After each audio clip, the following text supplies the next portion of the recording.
ఈయనేమో మహాజ్ఞాని అంటే ఆమె అంటది, ఆయన అనంత జ్ఞాని అంటది. ఆయన అనంత జ్ఞాని.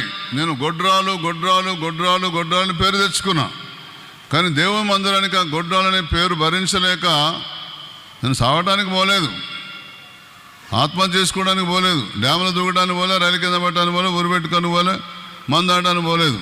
దేవుని సన్నిధికి వచ్చి మాటలు సిద్ధం చేసుకున్నా. నాకు ఒక కొడుకునిస్తే ఆ కొడుక్కి పాలు మరవగానే పుట్టింటికల కార్యక్రమం పెట్టను మా ఇంట్లో. ఇక నువ్వేం చేసుకుంటావు చేసుకో, క్షౌరపు కత్తి తల మీదకి రానియను, నేను మందిరానికి సేవకు అప్పగిస్తా అన్నది అంతే. ఆ రోజు నుంచే ఎమ్మటే దైవజనంతో మాట్లాడాను. ఆమె ఏడుచుకుంటూ ప్రార్థన చేస్తుంది, నువ్వేమో తాగి ఏడుస్తుంది అనుకుంటున్నాను, ఎక్కెక్కిపడి ఏడుస్తుంది అనుకుంటున్నాను. ఆమె బాధ